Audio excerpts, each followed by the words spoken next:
Okay. Latent heat of fusion is defined as quantity of heat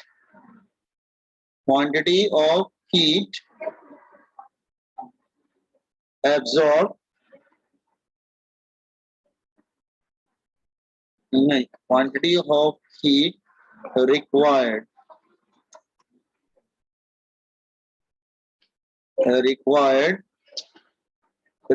मतलब it will be absorbed or removed, whatever it is, absorbed or removed, whatever it is.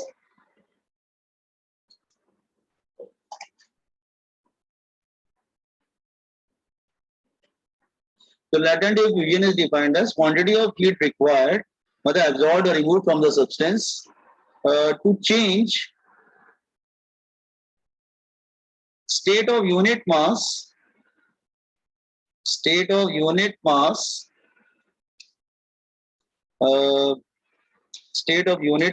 from solid to liquid state,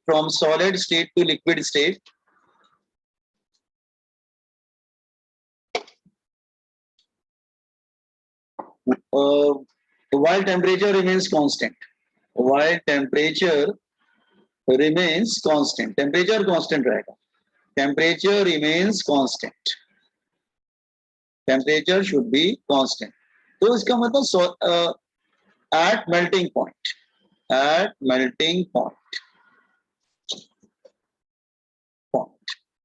तो melting point पे वो solid to liquid या liquid से solid ऐसे जा सकता है, मतलब एब्जॉर्ब या मतलब दोनों जगह जा सकता है, वो सॉलिड से लिक्विड में भी जा सकता है, लिक्विड से सॉलिड में भी जा सकता है.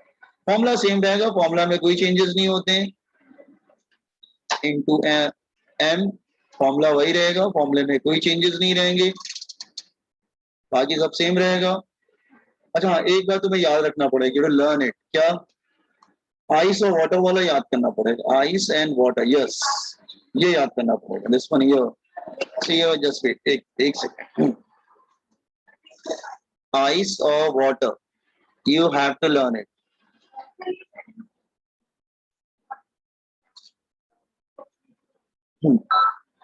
इसमें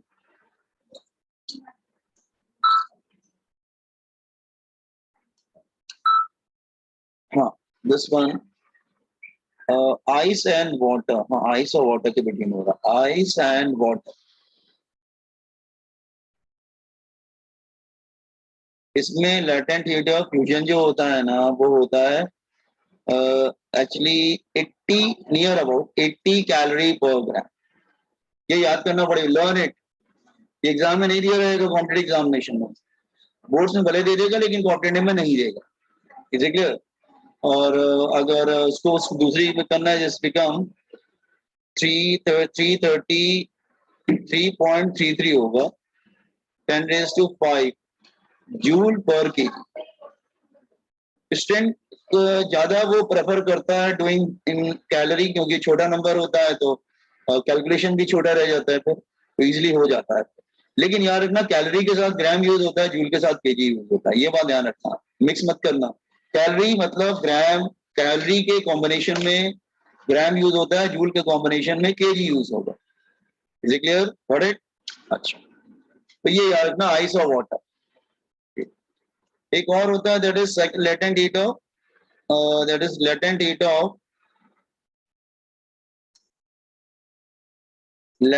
ऑफ वेपराइजेशन.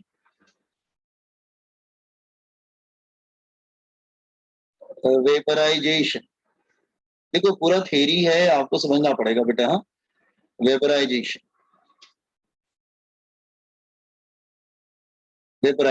ओके. छोटे छोटे फॉर्मूलेज हैं, थ्योरी के साथ हैं, लर्न करना पड़ेगा. तो latent heat of vaporisation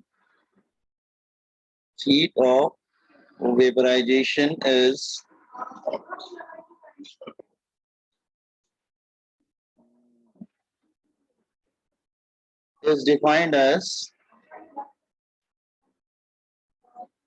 quantity of heat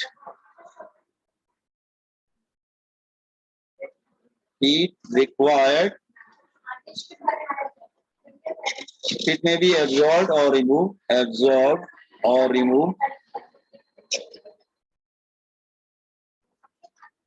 from substance to change state of unit mass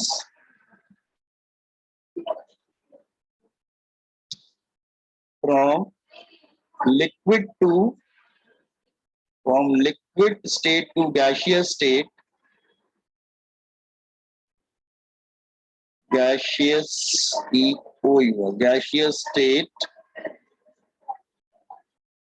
while temperature remains constant,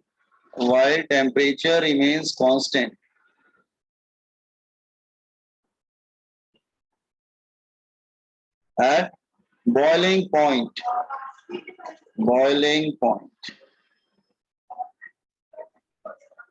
ठीक है, टेम्परेचर कांस्टेंट रहेगा, फॉर्मूला वही रहेगा, फॉर्मूले में कोई चेंजेस नहीं होंगे, वी बोल देते हैं इनटू एन। यहाँ पे भी एक वैल्यू याद करनी पड़ेगी आपको, कौन सी वैल्यू याद करेंगे आप? जैसे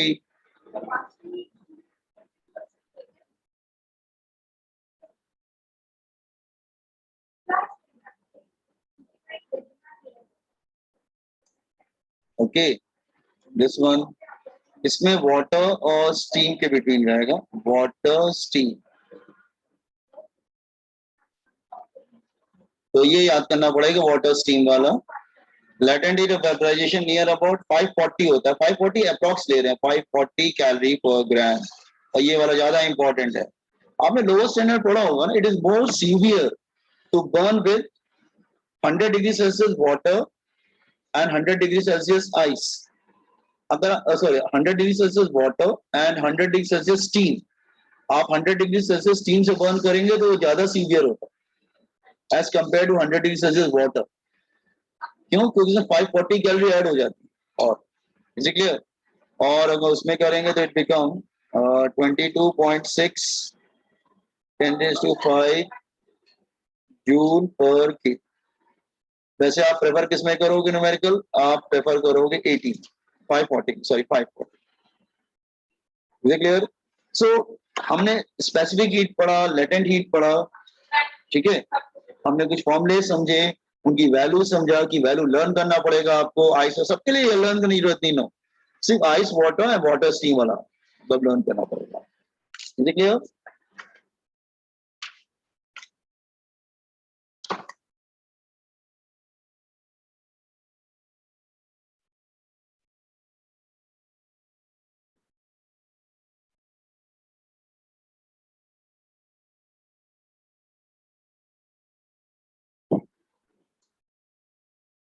ऊपर स्क्रॉल कीजिए ना। जस्ट मिनट बताइए। हाँ,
Done, sir.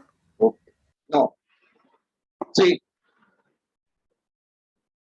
आप फॉर्मूले का यूज देखो कैसे करेंगे, how to use these formulas, ठीक है। ना हमारे पास दो फॉर्मूले होते हैं, एक में एक से स्टेट चेंज होता है, दूसरा सा टेम्परेचर चेंज होता है। जैसे अब हमारे पास दो फॉर्मूले होते हैं, list of formulas to change temperature of substance, to change temperature of substance, हमारे पास फॉर्मूला है heat supplied is equal to SM delta T। दूसरा क्या है, to change state of substance,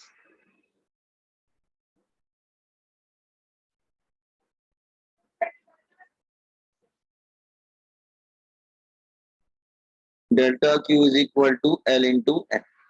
तो आप ये दोनों फॉर्मूलेस को अच्छे से याद करेंगे और आपको मालूम होना चाहिए कि दोनों फॉर्मूले यूज कब करना। एक यूज करेंगे स्पेसिफिक हीट वाला जब टेम्परेचर चेंज होता है, और लेटेंट हीट वाला जब स्टेट चेंज होता है। अच्छा ठीक है, मैं एग्जांपल ले बताऊं। Let's say I am taking one example, let's say I am taking one example here.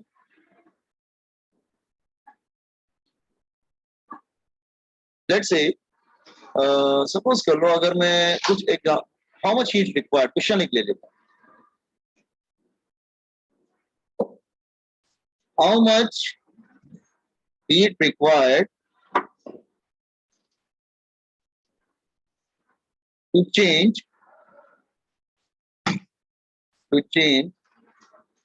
uh, ice at minus 10 degrees Celsius to steam 100 degrees Celsius.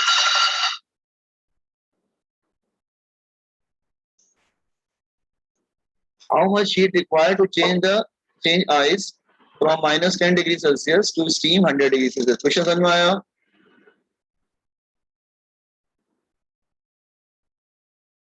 Everybody got question now? Yes, sir. Now, just see the solution one. Actually steps क्या होंगे देखो यार, ice है that is minus 10 degree Celsius, इसको तुम heat करोगे तो step कैसे, मतलब आइस स्टीम में कैसे जाए। तो पहले वो आइस आएगा 0 डिग्री सेल्सियस तक, उसके बाद स्टेट उसका चेंज होगा, फिर वाटर में जाएगा, वाटर एट 0 डिग्री सेल्सियस, उसके बाद वाटर में कन्वर्ट हो गया, उसके बाद वाटर जो है वो जाएगा 100 डिग्री सेल्सियस, उसके बाद फिर इसका स्टेट चेंज होगा और वाटर कन्वर्ट होगा स्टीम में 100 डिग्री सेल्सियस। ये तो स्टेप होंगे ना। ऐसा तो नहीं होगा कि आइस सीधे विदाउट ट्रांसफॉर्मिंग इनटू वाटर, वो अगर सीधे, क्या आइस उसमें जा सकता है क्या, स्टीम में नहीं जा सकता ना। स्टेप तो उसके यही होंगे, दीज आर द स्टेप्स, ठीक है। ओके, नाउ सो अब हमारे स्टेप क्या होंगे, टेम्परेचर कहाँ पे चेंज हो रहा है, यहाँ पे टेम्परेचर चेंज हो रहा है। लेट्स से मैं आइस ले लेता हूँ, आइस का मास भी ले लेता हूँ, आइस मास 1 ग्राम ले लेता हूँ, 1 ग्राम, हाँ 1 ग्राम ले लेता हूँ, ओके।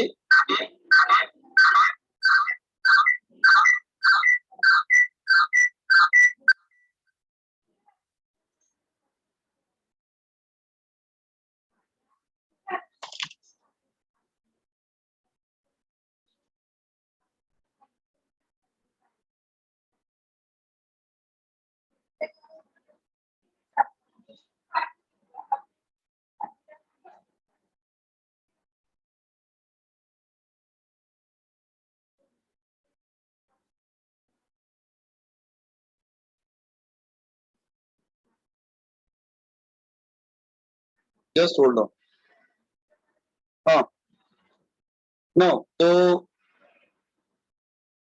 आपको समझ में आ रहा है ये स्टेप जो लिखे मैंने। तो यहाँ पे हीट देना पड़ेगा डेल्टा Q1 क्या होगा, एस एम डेल्टा टी। यहाँ पे स्टेट चेंज होगा तो हीट क्या होगा, L इंटू एम। फिर यहाँ पे फिर टेम्परेचर चेंज होगा, एस एम डेल्टा टी। पर इधर फिर से स्टेट चेंज होगा, L इंटू एम। लेकिन यहाँ पे लेटेंट हीट ऑफ वेपराइजेशन होगा या लेटेंट हीट ऑफ फ्यूजन होगा। ये बात क्लियर है, सबको समझ में आ रहा है? Are you understanding this one? Yes, sir. अच्छा, स्पेसिफिक हीट ऑफ आइस किया था मैंने, लिखवाया था। Yes, what is the value specific heat of ice?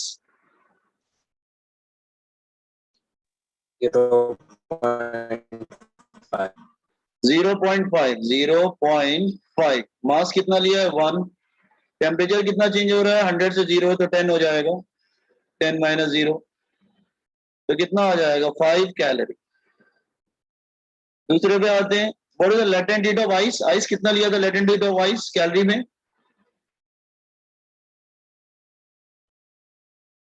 बाकी लोग इतना चुप क्यों बैठे हुए हैं? Yes, what happened? 80 यस, ये बसोरोज क्या बोल रहे हैं, 80 ना? हाँ, दैट इज 80। मास कितना है, 1, तो कितना हो जाएगा, 80 कैलोरी। फिर इसका क्या होगा, स्पेसिफिक हीट ऑफ वाटर कितना था? स्पेसिफिक हीट ऑफ वाटर नहीं लिखवाया हुआ, 1। मास तो चेंज होगा नहीं, टेम्परेचर कितना हो जाएगा, 100 माइनस 0 तो 100 कैलोरी। और फिर से state change, latent heat of vibration of steam कितना था, 540। मास कितना है, 1, तो टोटल कितना हो गया, 540 कैलोरी। इसका मतलब जो टोटल हीट रिक्वायर्ड होगा वो कितना होगा, सबको ऐड कर देंगे।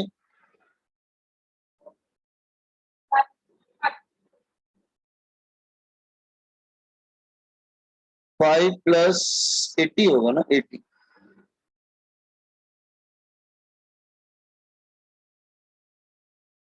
कितना आएगा, 653 6? ना ना ना, मैंने कोई गलत कैलकुलेशन कर बोलता।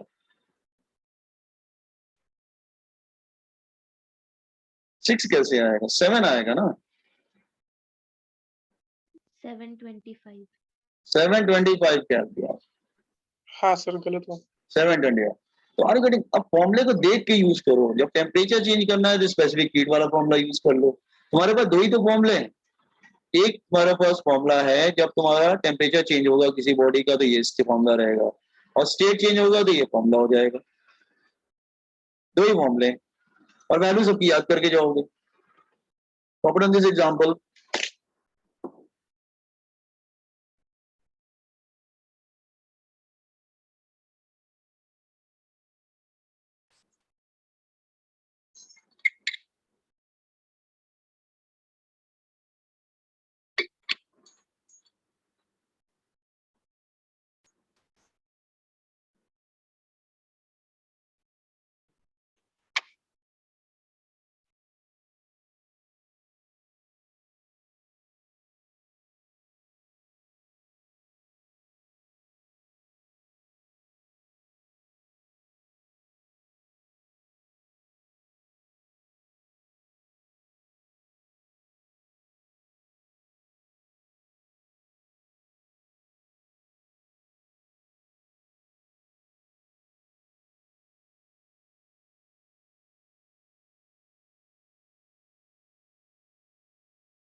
कर लीजिएगा, मुझे बताइएगा जरा।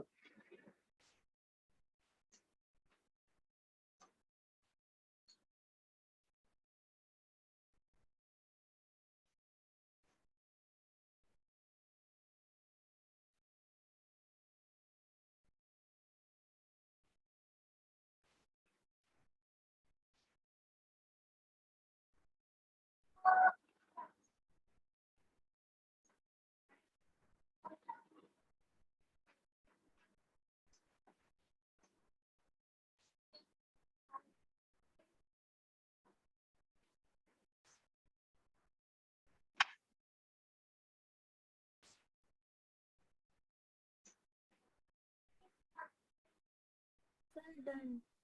ओके अच्छा, इसी बात को हम ग्राफ के फॉर्म में देखेंगे तो कैसा लगेगा? सी अ ग्राफ, अगर हम ग्राफ के फॉर्म में देख रहे हैं, let's say I am plotting graph. अच्छा, अगर मैं ग्राफ के फॉर्म में इसको प्लॉट करूं, लेट्स से अगर मैं ग्राफ ले लेता हूं, लेट्स से ये ग्राफ किसके वर्सेस प्लॉट करते हैं? ग्राफ हम प्लॉट करते हैं, एक second just hold on.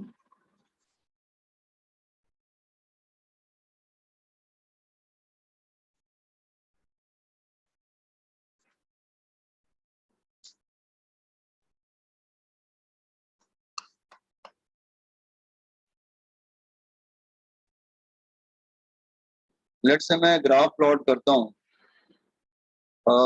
Between time, एक जगह टाइम एक्स एक्सिस पे हम टाइम ले लेते हैं, let's say I am taking time here,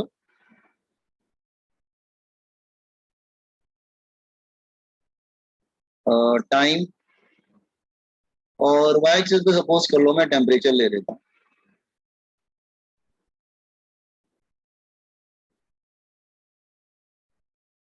और डिग्री सेल्सियस में ले लेता हूँ, और ठीक है टाइम मिनट्स में ले लेता हूँ, वट एवर इट इज, ठीक है ओके।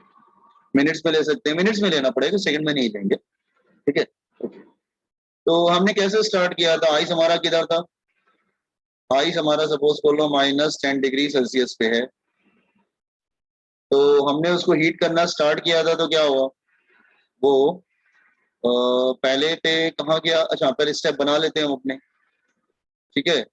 वो पहले आता था कि 0 डिग्री सेल्सियस पे आता था, फिर 100 डिग्री सेल्सियस पे आता था, लाइक दिस वे। सो अगर हम देखेंगे ग्राफ को प्रॉपर, तो ग्राफ कैसे जा रहा है? पहले वो 0 से -10 से I0 पे आता है, लेकिन जब उसके बाद स्टेट चेंज होता है, स्टेट चेंज होता है तो आपको मालूम है टेम्परेचर चेंज होता नहीं, तो टेम्परेचर तो कांस्टेंट रहता है। उसके बाद फिर जो है ना, वो उसका टेम्परेचर बढ़ता है, और वो लेट से वो 100 तक पहुंचता है। उसके बाद फिर से क्या होता है? टेम्परेचर कांस्टेंट हो जाता है, क्योंकि स्टेट चेंज होता है। उसके बाद फिर से स्टीम में कन्वर्ट होता है। Are you getting? इसका मतलब दो जगह पे लाइन हॉरिजॉन्टल आ रही है, और हॉरिजॉन्टल कब आ रहा है? जब स्टेट चेंज हो रहा है एट दैट। तो आप बोल सकते हैं कि ये जो पॉइंट है, और ये दो पॉइंट दे देता हूं मैं, हाँ, ये वाला जो पॉइंट है वो melting point,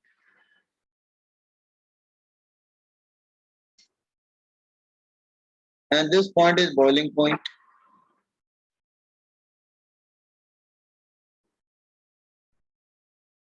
melting point and boiling point, is it clear? Okay. So और इसको बोल सकते हैं कि यहाँ पर सॉलिड फेज है,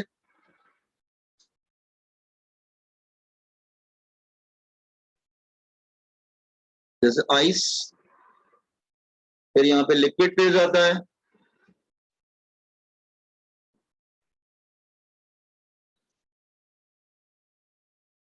दैट इज वाटर। उसके बाद फिर वो स्टीम गैसेस फेज में चला जाता है, दैट इज स्टीम। इसका मतलब मैं क्या समझा रहा हूँ, जस्ट ध्यान समझो, जस्ट ये कि दो जगह लाइन हॉरिजॉन्टल जा रहा है, बाकी दो जगह इंक्लाइंड जा रहा है, तो जब टेम्परेचर राइज करता है तो वो इंक्लाइंड हो जाता है, और जब स्टेट चेंज होता है तो हॉरिजॉन्टल हो जाता है। अकॉर्डिंग दिस ग्राफ, मैं समझाता हूँ इस ग्राफ के बारे में, इस ग्राफ को कॉपी कीजिए जरा।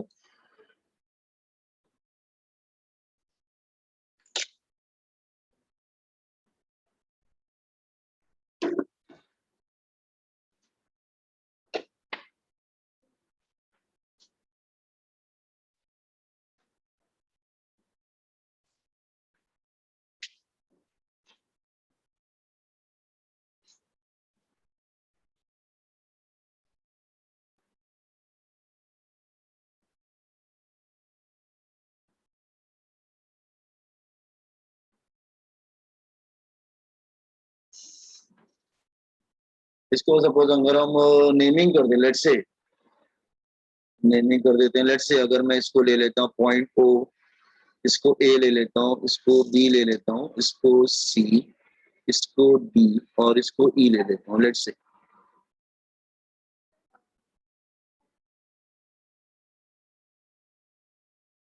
टाइम बढ़ता जा रहा है,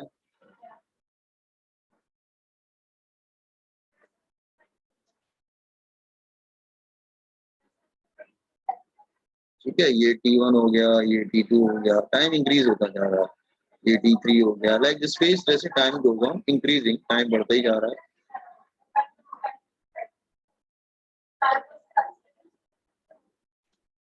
I hope everybody understood the graph.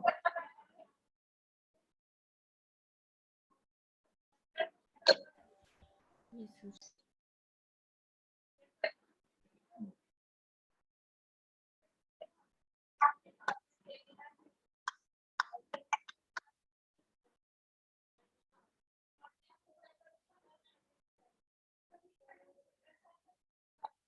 इस तरह से टाइम बढ़ता जा रहा है और टेम्परेचर भी बढ़ता जा रहा है और ग्राफ इस तरह से आता जा रहा है।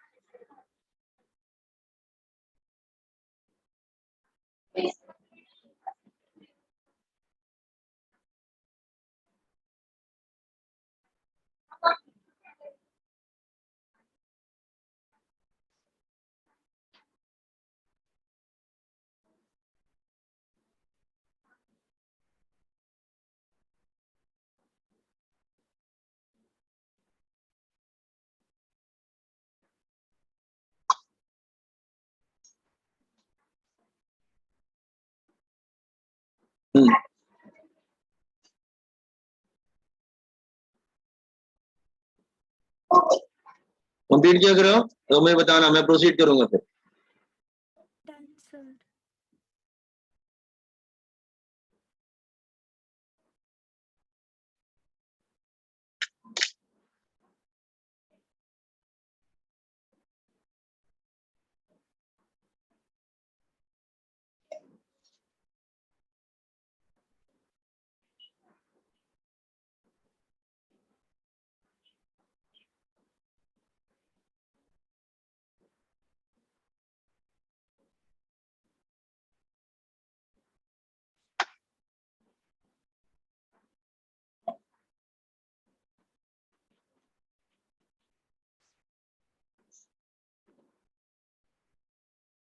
Done, sir. जस्ट तो मैं समझा रहा हूँ, देखो ध्यान से समझना। ये जो हॉरिजॉन्टल लाइन है वहां पे स्टेट चेंज हो रहा है,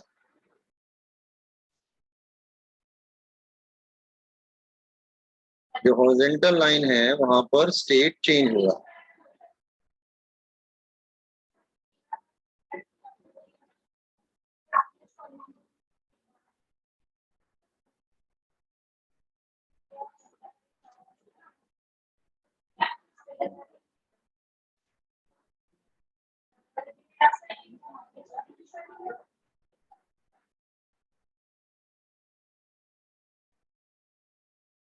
हाँ, जो हॉरिजॉन्टल लाइन है वहां पे स्टेट चेंज हो रहा है, ठीक है।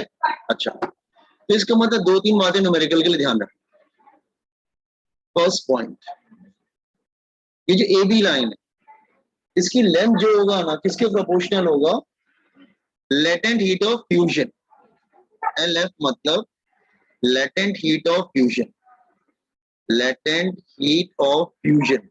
यहाँ पे सॉलिड से लिक्विड में चेंज हो रहा है, that is proportional to length of line A B, length of line A B, वो उसके प्रोपोर्शनल होगा, न्यूमेरिकल करते में ध्यान रखना। सेकेंड, लेटेंट हीट ऑफ जो वेपराइजेशन है, लेटेंट हीट ऑफ वेपराइजेशन, वो किसके प्रोपोर्शनल होगा? That is length of line C D.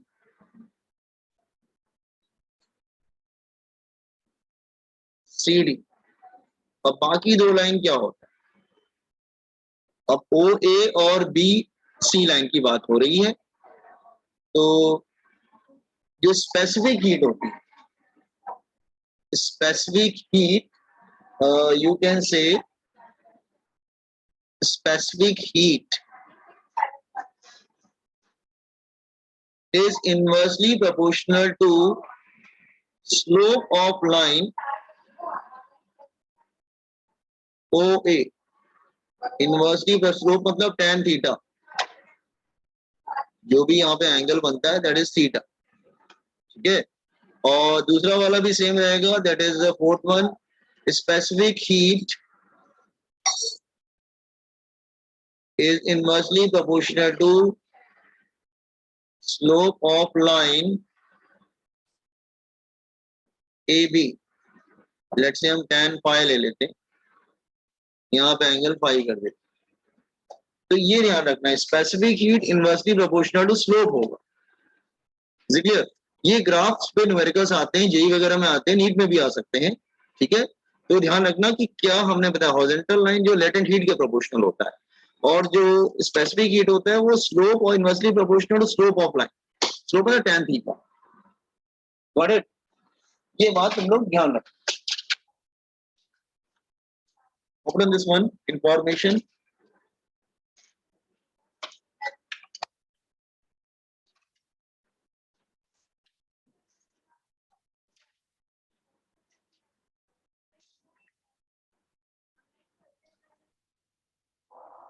Sir वो दोनों स्पेसिफिक हीट अलग अलग है क्या? अलग अलग है, वो आइस का होगा, वो वाटर क्या होगा, डिपेंड करता है। हाँ सर। ये आइस का होगा, इधर वाटर का होगा, अलग अलग होगा ना, क्योंकि वो पहले ओ से ए तक वो सॉलिड है, और बी से सी में वो लिक्विड में चला जाता है, तो वो सॉलिड का हो जाएगा। ये कैंसिल लिख लो, मैं लिख लेता हूँ स्पेसिफिक हीट ऑफ, ये सॉलिड और ये लिक्विड होगा। अब ठीक है,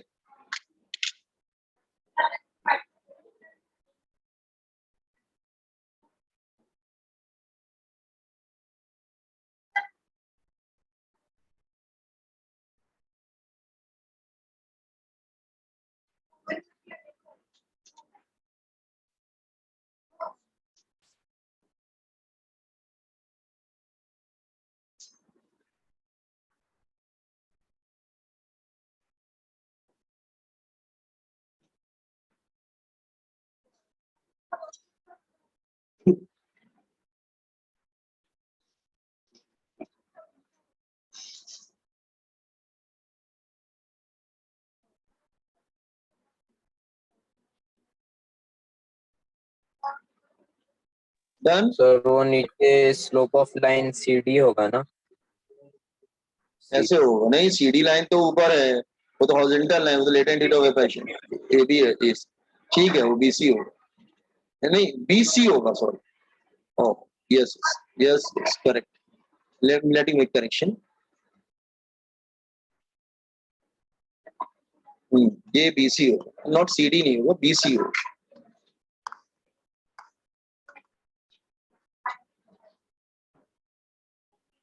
अब ठीक है,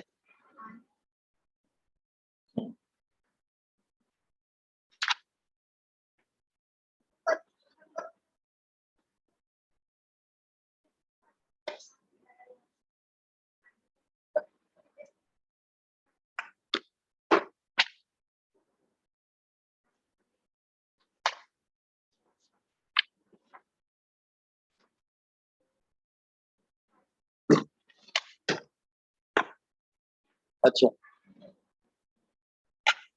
सो मैं आगे प्रोसीड करूं।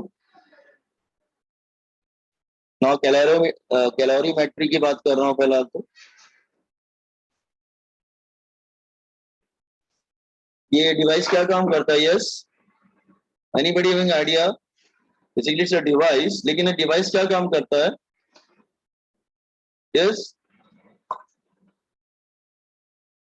बोलिए,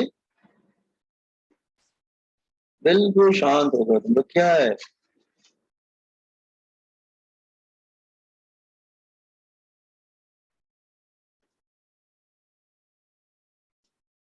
क्या हो गया आप लोग को? कैलोरीमेट्री पढ़ा नहीं कभी क्या?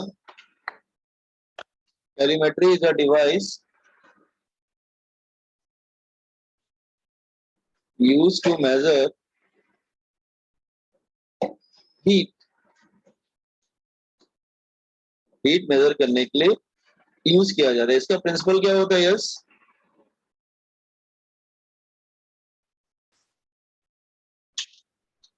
प्रिंसिपल क्या होता है? क्या हुआ, कौन बताएगा इसका प्रिंसिपल क्या होता है?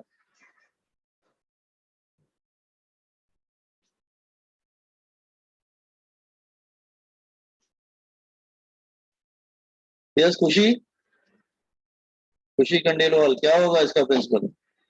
टेन में पढ़ा है कि नहीं पढ़ा है?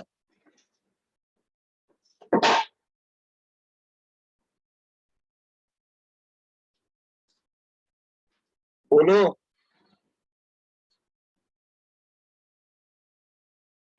इसका प्रिंसिपल क्या होता है? The amount of heat loss by one body must be equal to amount of heat gained by other body. Heat loss is equal to heat gain. So amount of heat, law of अच्छा conservation energy sir. हाँ, law of conservation energy, heat loss is equal to heat gain. एक loss करेगा तो दूसरा gain कर लेगा। Amount of heat loss by one body